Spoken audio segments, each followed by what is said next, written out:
Pura Tapsai di Karangasem ini memang belum begitu populer jika dibandingkan dengan pura Bali kuno lainnya seperti Pura Besakih, Uluwatu, Tanah Lot, Lempuyang, ataupun Pura Kahyangan Jagat lainnya. Yang beberapa di antaranya juga menjadi tujuan wisata saat turis liburan di Pulau Dewata Bali. Namun sekarang sudah mulai banyak pemedak atau warga Hindu yang datang dan bersembayang di Pura Tapsai ini.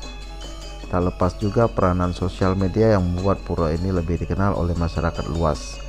Tempatnya yang jauh dari keramaian di tengah hutan dan mudah dijangkau, membuat orang-orang mulai antusias untuk merasakan aura spiritual di Pura Pajinengan Gunung Tapsai.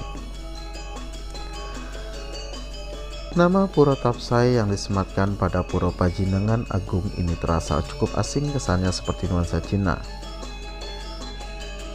Nama tersebut singkatan dari kata metape sai-sai atau bertapa atau semedi setiap hari. Karena kata-kata tersebut, metape sai-sai seringkali diucapkan menjadilah kata tapsai. Konon memang Pura Pajinengan Agung ini memang tempat bertapa atau bersemedi.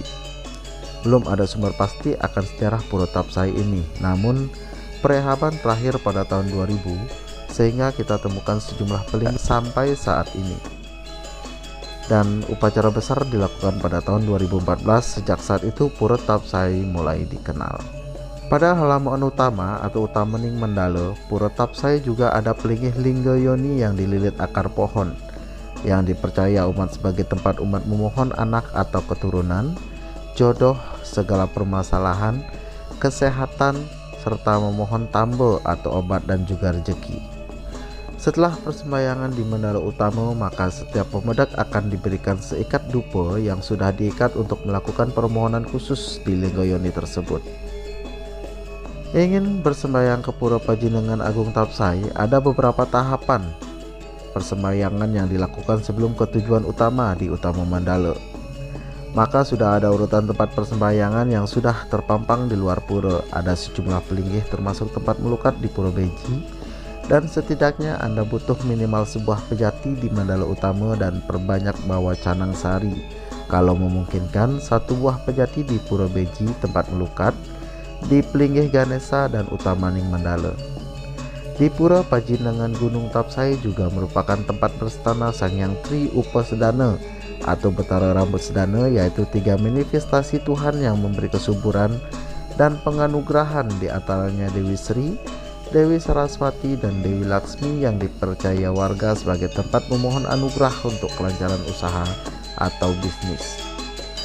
Untuk itulah di Pura Pajinengan Gunung Tapsai di Karangasem ini memiliki 3 kali hari besar saat piodalan, yaitu pada hari Buda Cemang Klawu merupakan piodalan utama saat hari Rambut Sedana, kemudian hari Sukra Umanis Klawu saat piodalan Betara Sri, dan pada Saniscara Umanis suatu gunung saat piodalan Sang Hyang Aji Saraswati.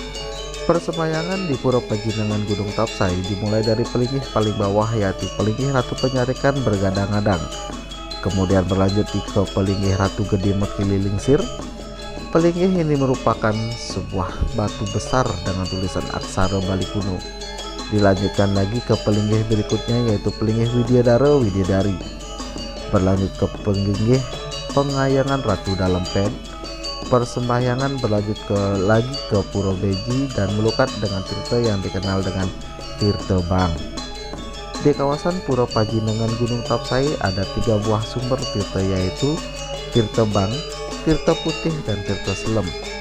Tirta Bang bisa ditemukan di Pura Beji, sedangkan jika Anda ingin lunas Tirta Putih karena belum dialirkan ke bawah sehingga Anda harus mendaki, tetapi Tirta Selem bisa ditemukan di Utama Mandala Pura.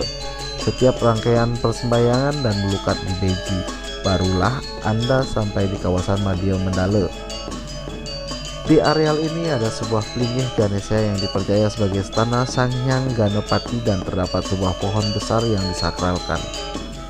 Setelah Madya Utama, barulah memasuki areal Utama Mandala, yang mana di areal ini terdapat pelinggih Tri Upasedana yang dipercaya sebagai stana Dewi Sri, Dewi Saraswati, dan Dewi Laksmi. Di areal ini juga terdapat pelinggih Lingga Yoni sebagai tempat memohon keturunan atau anak. Pemedak biasanya mengaturkan 11 batang dupa di tempat ini sembari memohon apa yang diinginkan, dan selanjutnya dilanjutkan persembahyangan di Pelinggih Ratu Hyang Bungkut.